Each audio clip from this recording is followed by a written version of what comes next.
Okay. Hi. Sorry, yelling in your ear there. That's okay.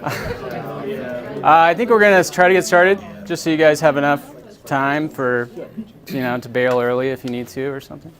My name is Kevin Wright. Can I get a show of hands? They did this in the last one. How many people live in Richmond or from Richmond? Oh, it's about the same, about half. Who came from super far? I had someone from New York City in the last one. Who came from more than 2 hours away? Where are you guys from? New Albany, Jeffersonville area. Okay. Southern Indiana. Oh, so near Louisville? Louisville, yeah. Okay, great. So, thank you. My name's Kevin Wright. I'm from Cincinnati, so, hour and a half from you, and an hour and a half from here. I'm with Yard & Company. I'm going to talk a little bit about an approach we've been using in our lives and the last few years to create demand for neighborhoods using sort of people power development, how we can empower people and create demand for real estate and economic developments, outcomes and historic preservation outcomes in cities and neighborhoods. So we have a weird name, Yard & Company. We are about 6 months old. We're an urban growth firm, so we're a consulting firm. And we use urban design, real estate development strategies, and planning for our clients. And we work in cities and neighborhoods across the Midwest. We work with developers. And sort of an underlying approach to what we do is something we call demand discovery. And I'm going to kind of talk through that as I go. Just before I start, interrupt me at any time. There are absolutely no rules. This is supposed to be more of a conversation. I'm using this PowerPoint as kind of a conversation starter. I didn't even make it a third of the way through this last time because we started talking. So jump in at any time. I do want to start, because this is kind of the foundation of how we approach our work. I'm going to show two diagrams. The first one here is what I would call more of a traditional approach to planning and development. Are there any urban planners in the room? One? No, just one. Cool. We can pick on him. No, I'm just kidding. No, I also am trained as an urban planner. My background, and I'll touch on this in a minute, before we started Yard, with my partner is an urban designer and architect. I ran a nonprofit community development corporation for 7 years in Cincinnati in a neighborhood called Walnut Hills, Walnut Hills Redevelopment Foundation. Does anybody know Walnut Hills? A few people. So it's a neighborhood right up the hill from downtown Cincinnati, seen a lot of growth over the last 6-7 years. And I might walk you through a case study there if we get to it. One thing that I've learned over my few years, and really was the foundation and kind of reason we started Yard & Company, is because we see this model as very flawed. So the traditional way of bringing back a neighborhood and growing a neighborhood is to do a plan. And again, I'm an urban planner, so I'm not against planning. And we do a lot of work here. This is where we put a lot of neighborhood volunteerism in. We gather in rooms like this, or in church basements, or in gymnasiums, and we ask people to put dots on a map, and we ask people what their dreams and their visions are for the future. And they adopt the plan, they vote to adopt it, they take it to city council, and it's a big deal. Also kind of expensive for neighborhoods too, depending on who's doing it. This has a lot of really big outcomes in it that the neighborhood or the city wants to see, and then a lot of time goes by typically. If you're lucky, the sort of experts, whether it's city or elsewhere, developers, get to work at trying to implement some of the outcomes in the plan. Again, if you're lucky, you're a neighborhood, 2-3 years go by and maybe something comes out of the ground. I know this firsthand. When I worked at Walnut Hills, my first thing I did was clean off the shelves, and I found about a dozen different plans dating back to the 80s. And I dusted them off, literally. And they all mostly said the same thing, literally down to where you should put a crosswalk, but yet that crosswalk had never been put in. So this was like a big driver of, as I was sitting there responsible for revitalizing this neighborhood, saying, okay, well, a lot of people have clearly not been able to do this in the past, and I kind of started thinking why, and at the time I didn't have a background in planning, so I had a fresh set of eyes. There are a couple problems with this that we see. One is, if you get development 2, 3, 4 years after you go through a planning process, it is usually some kind of compromise of what you said you wanted. So here you might say, I want to save these 3 historic buildings, or I want to build this new building with market rate condos over retail to activate my retail district. And because there's no market, and there's no market creation that happens in the middle, we get here and the developers or the city say, you know what, we can't do retail, so no ground floor activation, or you know what, we really can't save that historic building, let's tear it down.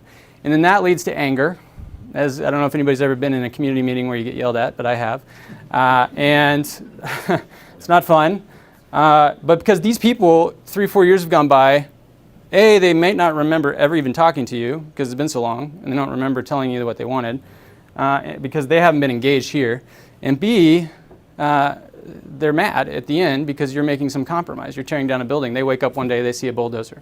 And you're like having a ribbon cutting, but they're yelling at you. So what we have done, and this just hopefully drives the conversation today and a little bit of our thinking while we have time here, is we've taken that diagram and we've said, okay, let's keep the bookends, maybe try to make them better versions of themselves, right?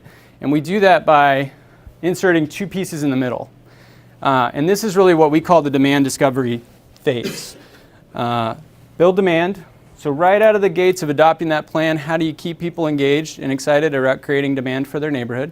By showing up and activating spaces. And then how can that lead, how can you build demand in an intentional way that shapes supply and gets you some smart, small outcomes that then make this bigger development smarter, faster, more inclusive. So one way that my partner Joe and I started testing this model was a couple years ago we wrote a book. It's kind of a, stuff it in your pocket kind of book. It's not a book that sits on a shelf. It's called The Neighborhood Playbook. And we wanted to test this. We wanted to say, you know what? Cities, neighborhoods, people, they do events. I mean, every neighborhood has some kind of festival or regular event. They do a lot of cleanups. Everybody has gone through a sort of a neighborhood cleanup process.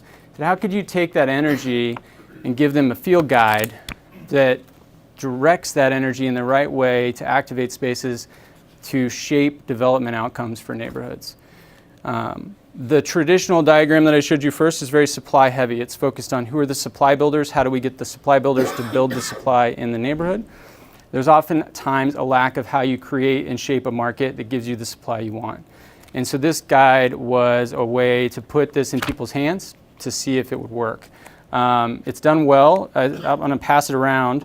It's a weird book. It has 2 entry points. We decided to write it for community and for developers. So it's the same 5 plays, it's just written for different audiences, and then we jokingly call it an empathy tool, because in the middle it encourages you to actually flip it around and read it from the other person's point of view, because oftentimes developers and communities don't see eye to eye, as many of us know. So I'll just explain more what the building demand is. So I'm going to walk through a case study while I pass this around. I think that'll help. So the neighborhood of Walnut Hills, which is where I worked for several years, this is some imagery of what it looked like. I came right out of graduate school for urban planning and landed this job, so I had no experience. My background before was in journalism. And so, put yourself in my shoes. I'm looking at these buildings. This is kind of the condition of the district, and my job was to bring it back. Developers, I would give them a call, shoot them an email, and they wouldn't call me back. So they didn't really see this as a place where they could make money. For those of you who knew Walnut Hills, know Walnut Hills, it was a corridor that either you drove through very fast to get through as quickly as possible if you were coming from uptown to the eastern neighborhoods, or you just avoided it altogether. This firehouse, which I'll touch on more here in a second, the neighborhood really wanted a restaurant here. And just to kind of think through the sort of diagrams in the demand discovery piece, my job was to make this a restaurant. Nobody wanted it to be a restaurant.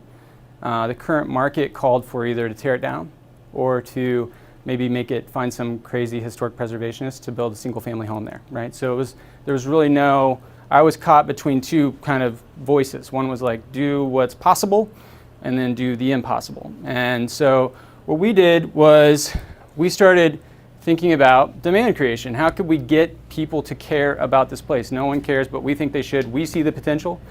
Let's show them the potential. We discovered these alleyways back here behind our main and main intersection. These are 5 alleyways that intersect to create this kind of intersection here.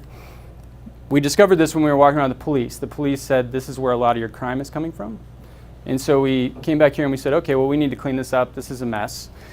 And so we did a cleanup. Nothing too exciting here. We filled a 40-foot dumpster full of stuff. We cut down a bunch of weeds.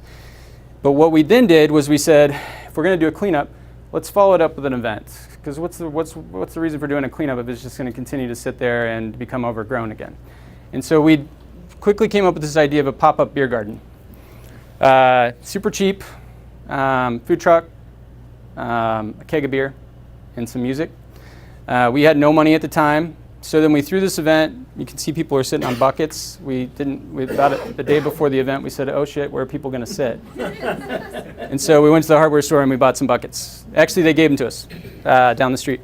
And so we did this. People came, about 50 people. Yes, sir? So who is the we, the neighborhood association, or your organization? It was the CDC, in partnership with the neighborhood council, if that resonates. 50 people showed up. The volunteers came back the first time. We had a ton of fun. Over time, each month we did a cleanup and we did a beer garden. By the second or third month, we had 500 people showing up from all over the city. And so we started documenting this. We started taking photos, and we said, wow, this is, at the time, I wish I could tell you I knew what I was doing at the time, but I was really just like, let's throw an event and see what happens. But what we noticed was this was uncovering a pent-up demand for Walnut Hills. There are people living nearby. They want something to go to. They want something to walk to. They don't have it. And so in an alley that everybody was avoiding, we just popped up some buckets and on a Sunday afternoon, and they all came. And so we started inviting developers, investors, retailers to these, and long story short, over time, it really started to get them paying more attention because we were able to say, you know what, we own this building, why don't we form a partnership? And that's what happened with that firehouse. So our first project was a restaurant. So within less than 2 years, we saved the firehouse and we put a restaurant in it. The restaurant that moved into the firehouse was the first ever food truck at the beer garden. And so there's this direct line of them coming to the event, seeing the vibrancy of the neighborhood uncovered, and saying, you know what, I'm looking for a brick and mortar spot. What's going on with that building? We like this neighborhood. We want to be here. That's very different than the traditional way of marketing a place. If I was going the traditional route, I would bring that plan that I've created into a room, and I would say to that restaurateur, I own a building. I want to save it. In 10 years, Walnut Hills is going to be a completely different place. We're going to make it an awesome, vibrant place. You should believe me because I've written it in this plan, and you should invest $300,000 into this building. Our model was actually showing it to them, selling their pizza within the space before they opened the actual pizza restaurant. Kevin, question. Yes. Did this restaurateur, how did they get the capital to rehab, or how did the financing to rehab the building take place? So the building had never been anything but a firehouse, and it had been vacant for 40 years. So it was owned by the city, because it had always been owned by the city. We put some stabilization money into it before we met the guys who were doing the restaurant, just to make sure there wasn't caving in still. And then they came in, they had a development partner, so they're actually a tenant in the building. And then the development partner went out and got an appraisal and a loan. And the appraisal came in $80,000 less than what it would cost to rehab it. We then gave a forgivable loan to the project of $80,000, we being the city in that case. Any other questions right now? I mean, I'm happy to, if you guys want to talk a little bit about this might not be a bad time. So part of what you're saying is bringing attention to those places that need to be changed, whatever they may be, vacant things for a long time or new things. Oftentimes events bring the attention, not the negative. Yeah, I'm saying if you live in a neighborhood and you say, you know what, I think someone should open a coffee shop in that building down the street. And I really think that coffee shop, if it were open today, would do really well. Because I know my neighbors, I know who lives around here, I know they're dying for a place to go get a cup of coffee, just to use that example. That you shouldn't have to wait for that, and that there's a methodology to activating that corner, bringing your neighbors out, documenting it, photographing it, broadcasting it out to the world, while simultaneously reaching out and recruiting a coffee shop owner, talking to the building owner, doing some other creative interventions like, if the intersection is not walkable, is there a way to temporarily and quickly build out the intersection so there's crosswalks and so there's planters? So there's a whole toolkit of things you can use in that demand discovery process. But I should say, as part of your question, there's a left-hand and a right-hand thing here happening. So going back to the question on the firehouse, you're doing the demand creation work, but you're also, with the right hand, teeing it up for when the time comes to invest. Yeah. Yes, sir? So the restaurant is there now? It is. And so, it's in Walnut Hills. Who does the restaurant employ? Do the natives of Walnut Hill patronize and see that as, hey, this is our pizza shop, or is the customer base from outside of Walnut Hills predominantly? Can you talk about that sort of nuances dynamic? of that? Sure. So it's a very diverse mix. The pizza place would not have survived if it weren't for the people of Walnut Hills, because for the first 2 years it was open, it was on an island. They were a food truck, so they had some built-in popularity, so they did have an audience coming in from outside, but largely supported by the neighborhood. Very diverse crowd. We talk a lot about this process of demand discovery and how creating places that way can be more inclusive for a couple reasons. One is going back to the traditional way of marketing a place, which is, hey, open your thing in Walnut Hills because it's not going to be Walnut Hills in a few years. That's the traditional way of doing it. Right. This way says, you know what? We are who we are. We're diverse. We're gritty. We're vibrant. And it's a matter of just uncovering that and then recruiting in retailers who want to be a part of that authentic brand of Walnut Hills, not some future brand. Right. And what we saw in the firehouse, which was really interesting, now it helps that the guys who open it are really good guys. And we've seen this in a couple other projects too in other places. They said, you know what? Because we know the nature of the neighborhood now, we want to design it to be very open to everyone. And so they did things strategically to, I remember the owner once saying, I want, whether you're dressed in a suit and you're walking by or you're in dirty construction boots, I want you to feel like you're welcome to come in. And so they left the concrete exposed on the floor. They bought their furniture from a closed Wendy's around the corner, so it was very unpretentious kind of furniture. And then they always have a $1.50 beer on tap, and then they have a pizza option that's affordable. And then they have hired from the neighborhood when they can. So that's a good question. I think one of the kind of points of all this is to figure out how development happens with the neighborhood, not to it. So we're not recreating neighborhoods. We're actually building upon what's already been there. And as many of you probably know, a lot of positive things are happening in neighborhoods. It's just has to be uncovered. So. Have you seen the residential people get excited and become more responsible about their own properties? And how did that occur? So yes, we did. It took some time, and then I think if you're a good property owner, and by good I just mean you want to do what's right, you just haven't because the market hasn't been there. People are often waiting for someone else to go first, and so when they see the bar raised a little bit, they're like, oh, okay, I'll spend the extra money to fix my window or repair that awning. What we did as a CDC is we created a code enforcement strategy to hold people accountable, but we also created a facade improvement grant. So we could simultaneously say, you know what, we're trying to raise the bar here. You're violating code by having that broken light or window, but here's a matching grant to help you fix it. And that tended to work pretty well for us. Any other quick questions? I have one more. I have a case study that might resonate with you guys. I can try to go through real quick if we have time. So just across the river from Cincinnati, as you all probably know, is Kentucky. And there's a town called Bellevue, Kentucky, which is where I live, actually. And and my partner, Joe, so you can see this is a view from there. When we wrote the neighborhood playbook, we decided to test it there with a group of volunteers to see if we could make it work. And there's a main business district in Bellevue called Fairfield Avenue. And on the eastern edge of the district, it kind of starts to die off because downtown's this way. And there were some vacant buildings down here and some kind of uses that the neighborhood didn't particularly want. And there was this building here, which was a nonprofit drug treatment place that was moving. And so this building was going on the market for sale.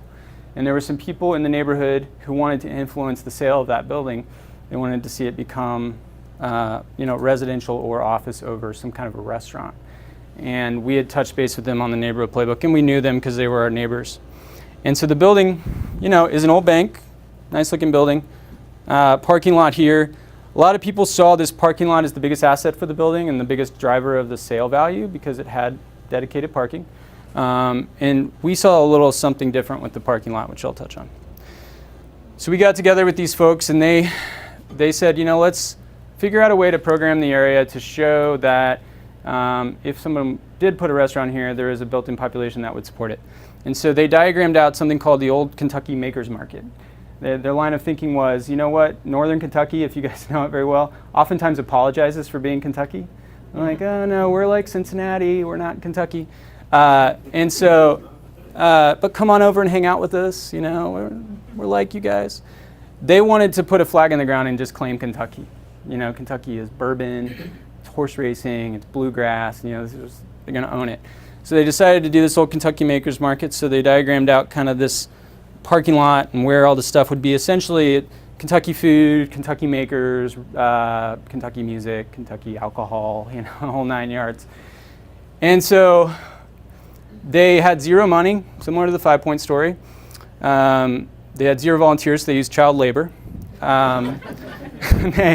They painted they found some old drums and they painted those with this sort of Kentucky State Line logo, OKMM for Old Kentucky Makers Market. They had hay bales and pallets they got from the hardware store. They had music. This is the banjo guy who was wearing overalls. We didn't ask him to wear overalls, he just did that. That's who he is. This guy was interesting because at the event he would just walk up and down the street with his banjo and lure people to the event. He'd be like, come follow me, I'm the banjo guy. And at the end of the day, he would have these conversations with people and we would almost download data from him, which I would say is looks like he's plugged in. And he, at the end of the day, he'd be like, oh yeah, I met 30 people and they were here from such and such town or here from across the river. And it was just a way of thinking through how do you gather intelligence from these events and how do you get people to them, and he was surprisingly very, very useful for that. We had some pop-up art. You can see the imagery of the parking lot here with people filling up. We did 3 or 4 of these over the course of a summer. Very popular. A few hundred people would show up each time. In the vein of sort of discovering who your audience is and kind of uncovering, the demand for the neighborhood, we had a stroller parking problem. So we had so many young families showing up from the neighborhood that the second event, we had to actually dedicate an area for strollers because they were just scattered all over the place. So we put them up against this dumpster, which the dumpster was also a surprise. It got put in the parking lot halfway through this process without anyone telling us. And so, this is a funny photo, but it also is an indicator of, who is the audience? Where's the spending power? Families with young kids are going to a totally different restaurant and a bar than people under the age of 30 with no kids. It's a totally different outcome that they're looking for. I'm one of those people, so I know. And so just some more imagery of how the space really filled up with just a little bit of marketing, not a ton of investment. And then what happened was, midway through the process, somebody bought the building. And it turned out it was a couple from the neighborhood, a younger couple, who wanted to buy it because of what they saw from this process. And now the building is under construction, and it's actually going to be something called Fairfield Market. So at our last event, we actually had the 2 people from Fairfield Market there giving out samples of their food and showing what they're going to be eventually when they build out the brick and mortar space. So this helped influence a building go from nonprofit alcohol and drug rehab center to a market that's going to have a restaurant and also a small grocery scene. So any questions, comments there? Did that influence the area around it? Yeah, it has. Somebody's rehabbing an old movie theater half block away. It's probably too early to tell how the huge impact there until the market opens, but. So I'm going to see how much time we have. I can walk through one more case study if you guys would like. Okay. So last one, and this is a good example of how to take this process and use it in a very big way. So let's say you're a place that has a giant building or a warehouse. How can this process also be applied to a large $90, $100 million type project? We were hired in Detroit to take a look at a space using this process. And it's in Highland Park, Michigan. It's actually right outside Detroit. It's basically in Detroit, but it's its own city. And this is the back of the old city hall for Highland Park. Here's a 3D sort of aerial of the site. Highland Park is the poorest census tract in all of the country, all of the United States. It was kind of ground zero for Detroit's downfall. Ford's headquarters was here. And as you can see kind of in the background, that's where the automotive plants all were, which are now vacant. And this is a main corridor that connects Highland Park to Detroit. And so they have a TIF district in Highland Park, and the city administration and the mayor were sort of trying to figure out what to do with these buildings. They didn't really want to tear them down, and they wanted to see how to get reinvestment to come back, but they didn't have anybody that particularly cared about investing. So we worked with them on really a 3 to 5 year plan, which I can touch on a little bit. Most of the work that we do, we're not real big believers in the traditional 10-year vision comp plan in today's market. The way we kind of talk about vision plans, and it's not that we're against them necessarily, is that the world is changing so fast that what is the point in looking 10 years out anymore? I mean, if you think about where we were 10 years ago, we barely had smartphones in our pockets, and now we're sitting here talking about scooters and autonomous vehicles. And so how in the world could we predict what the next 10 years is going to bring? And so often the work we do is built around this idea of starting tomorrow and creating achievable, implementable change right away. So we often look at places in a 3 to 5 year time frame. We particularly like 3 years because in 36 months you can achieve real positive change. And also if you break that into quarters for the neighborhood, and all of our planning includes implementation work, it's only 12 quarters. And so if you lay out goals and objectives by quarter for 12 quarters, the neighborhood or the city doesn't get too intimidated by the plan. It's sort of like, I just need to achieve these 5 things by March of 2019 and these by June. And so we've seen that work really well. In Highland Park, this is a rendering of what we recommended for them, which has since been started. This just taking the parking lot, and if you guys have a chance to look at the playbook in more detail, it's all about finding what we call discovery-driven places. So stop doing events in a giant field and actually try to program spaces that are a little bit kind of nook and cranny type places or feel like an outdoor room. Whereas if you walk around a corner and discover a courtyard, it actually has kind of a magical feeling and it feels like a place.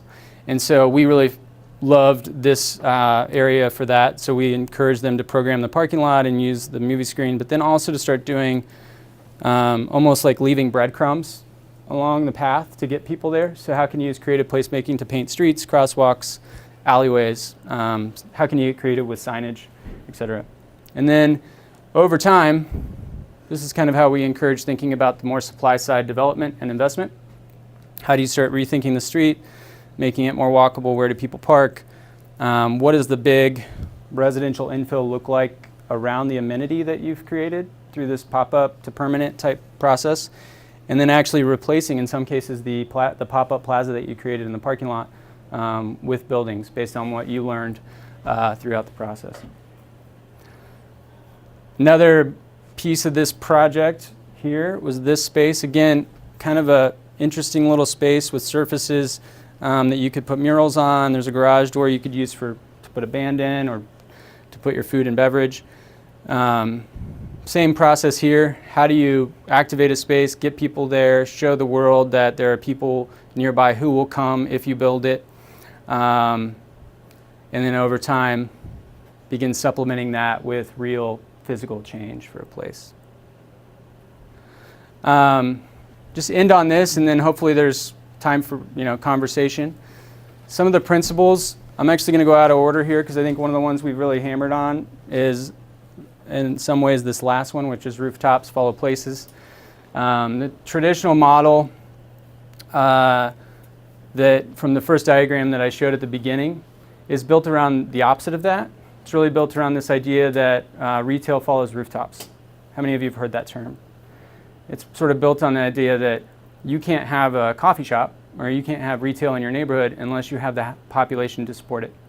So in other words, that leads to then the sort of big transformational catalytic development that everybody gets angry about because the city or the neighborhood feels like they have to clear an entire block of land to build 200 units of housing before they can ever have the retail. Speaking of how kind of the world has changed quickly around us, it really ties into number 4 here. We believe that you have to build the place. You have to build the dynamic, exciting, unique, vibrant place, and that will then draw in housing developers or people to rehab homes to be as close as possible to that place. A lot of this is driven by the smartphone that's in all of our pockets right now. No longer do we find places based on a place being on a main street with a sign that we see as we're driving by. We now find it in a totally different way. In the last presentation I said, if you guys were to tell me later today to go get if I went and asked any of you where should I get a beer in Richmond, you would tell me the name of it. I would plug it into my phone, either use Google Maps to get there, or if I didn't have a car, which I often don't do, I would just order an Uber. So literally from my phone, I'm plugging in a name, the car's picking me up, the car's taking me there. Totally different than how we used to find places. I no longer care about the context of where I'm at. I'm less worried about safety. Oftentimes I don't even know where I am because the Uber took me there. And it's all about the experience and how we learn about places through what we're looking at on our phone or how the phone is getting us to places. Some of the other principles, supply takes time, but demand starts tomorrow. If you had a real project in Richmond or wherever you live today, a real brick and mortar project, I don't care what anybody says, you're 24 months away from that thing breaking ground. Supply just takes time. It's zoning, it's entitlements, it's building codes, it's pre-development. But demand can start this weekend. Positive change is discovery. We really believe the future is discovery-driven, incremental, and lean. Change doesn't happen. There is no such thing in many cases as catalytic development. Change happens slowly and incrementally, and it should. We really believe it should. And it doesn't have to be super expensive. Governments are running out of money. They're not raising taxes. Many cities are not growing in the Midwest, and so we have a built environment for more people than actually live in our cities, and we don't have new revenue coming in. And so there are no million-dollar solutions for many places. And then development can happen with people and not necessarily to them. So and that's most of what I have. You guys, should we talk? You guys make it more of a conversation for the last 10 minutes, I think. Yeah, go ahead. Do you have any examples of how you've been, able to revitalize, maybe a neighborhood block or residential space? I know what we've seen is some commercial space, but maybe you yourself or any example that you may have not been a part of, but you think, wow, that was brilliant, how they were able to do that. I mean, there's certain cities with entire, swaths of blocks just abandoned and just, it's like it's a. If there's nothing walkable, it's very challenging, I think, for today's demographic. If you're talking about people with choice, if you're not talking about affordable housing or low-income housing, and about trying to build housing where people have choices of where they can live, you're either luring them in with affordability or you're giving them some kind of amenity nearby to walk to. We have a port authority in Cincinnati that came in after us in Walnut Hills and built single-family housing as close as possible to that firehouse I mentioned, and the sales, happened day of open house because of the ability to walk somewhere. I mean, most people who are choosing to live in cities want to be in a place where they can walk. So the only other piece I'd add to that is just the strategy of clustering. So even if you don't have a walkable amenity nearby, I think the days of like the buckshot strategy are over, which would be like, oh, I have 16 parcels of land in the neighborhood, but they're all scattered across the neighborhood. You're going to struggle to sell houses that way. If you can say, I'm going to take as you mentioned in your question, take an entire block or a street and do 10 houses on 1 to 2 streets, people are going to be more confident to buy on that street. Do you see it important for a community our size and other Richmond's? communities like that, like Yeah. Richmond's size, to begin to spend time to help the whole community understand just what you said a minute ago about how we live today? Because when you gave the example of if you wanted a beer, what you would do and how you would get it and how you would do that, that's not the way of thinking of many people that help to make the decisions or that do things in a community. Mhm. And don't we have to help all people understand what the reality of today is and how that's done? Yes, Generations are doing things in a very different way. that's right. And if you don't have that understanding, then it's real hard to convince others to, the people walk places. That's right. The people ride bicycle places. Mm-hmm. That those are the things that all those people with strollers. Mm-hmm.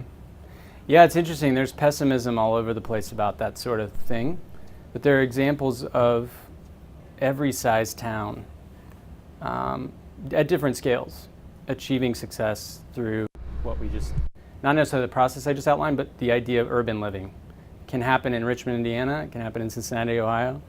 It can happen in Dayton, Ohio. I mean, there are small towns in Ohio that are beating Cincinnati in urbanism in many ways, beating them around bike lanes, and people are riding them. So I am a big believer that regardless of the town, particularly a city like this that has real great infrastructure for urban living, that there's a market for it, and if people can bike 10 minutes instead of driving 3 minutes, many will choose it.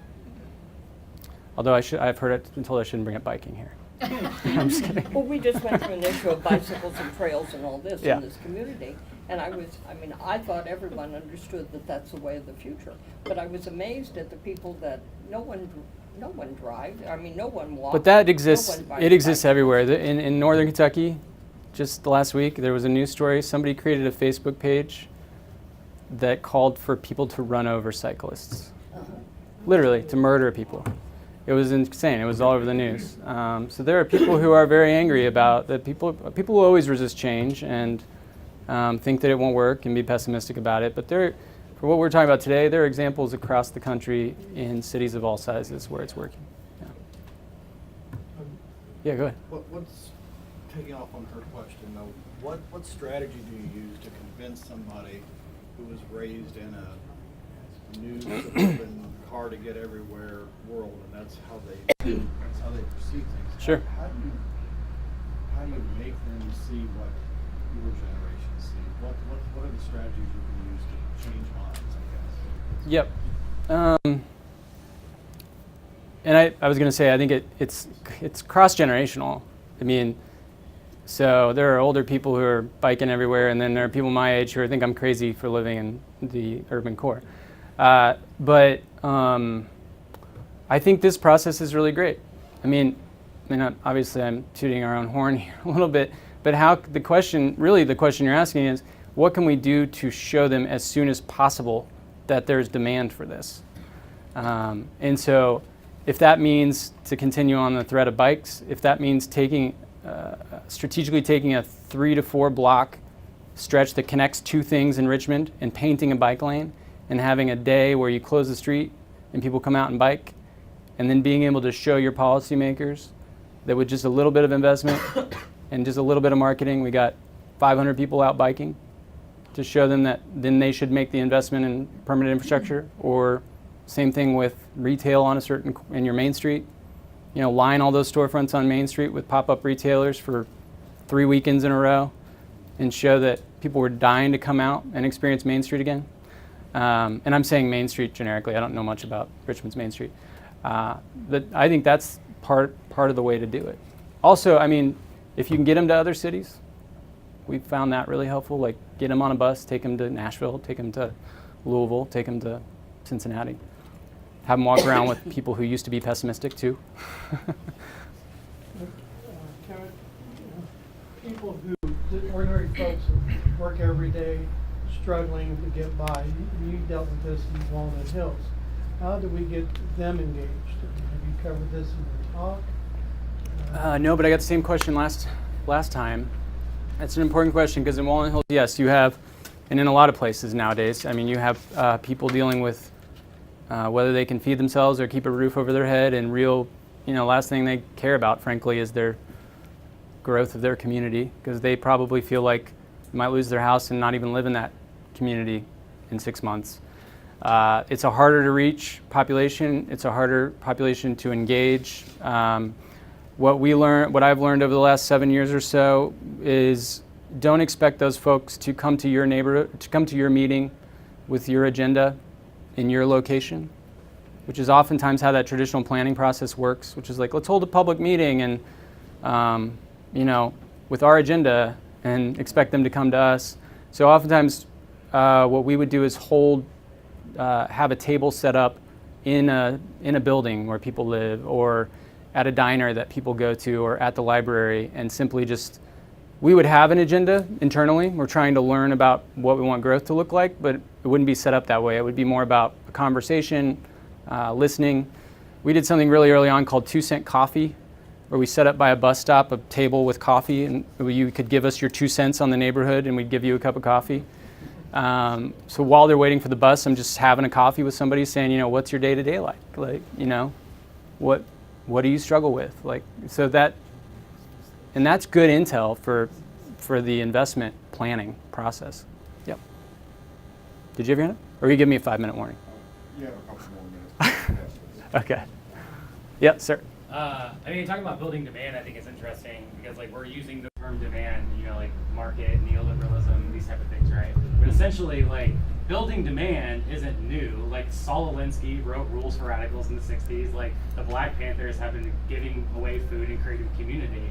I think that we have these examples of ways to do this type of stuff. Yep. It just seems like it's very different because their way of what we deem community organizing is mostly political. But to a certain extent, what happened in Walnut Hills seems to be community organizing. It's walking around talking to neighbors. Absolutely. And just being like, hey, wouldn't it be great if we had something to do here? So we sort of do already have these strategies. We just have seemingly compartmentalized them to be like, we do this for this. We do traditional plans whenever we do built environment stuff. Mm-hmm. Whenever we're doing people-focused stuff, we do people-focused community organizing. But it all sort of has the same sort of feel to it. Well, in that same vein, what we outlined here is how cities were originally built.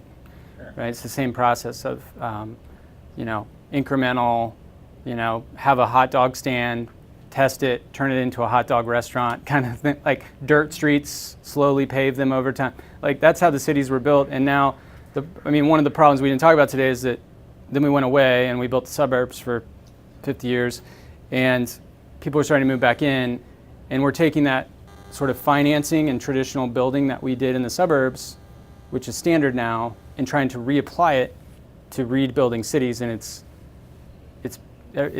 creating this tension. It's that supply side economics kind of, So yeah, I never heard this Saul Alinsky thing. That's good.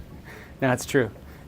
Yes, sir. I think one of the things that you uncovered with that is that there's this universal language that we need interpreters for, to be able to say, yeah, we call it this, you call it this, but we're saying the same thing.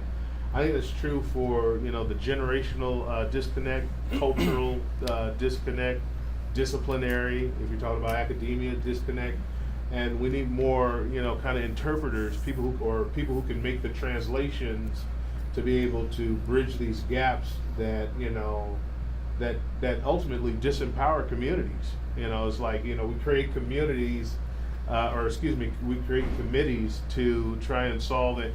And, you know, the answer is right there. We don't need a committee. We need to talk. We need to get past our fears or whatever. I mean, everybody says, how do we make meetings more equitable? Don't have meetings. I mean, they aren't. I mean, they're, so. How can people get your book? I only brought one hard copy today, but we sell them online at neighborhoodplaybook.com. At what? Over what? Neighborhoodplaybook.com. Neighborhoodplaybook.com. Mm-hmm. I have people ask me, I gotta get the book, bring me the book. I was going to bring some. I have a print order waiting. It's probably sitting on my front porch right now. Well, thanks, guys. Appreciate it. Thank you. And All right. thank you.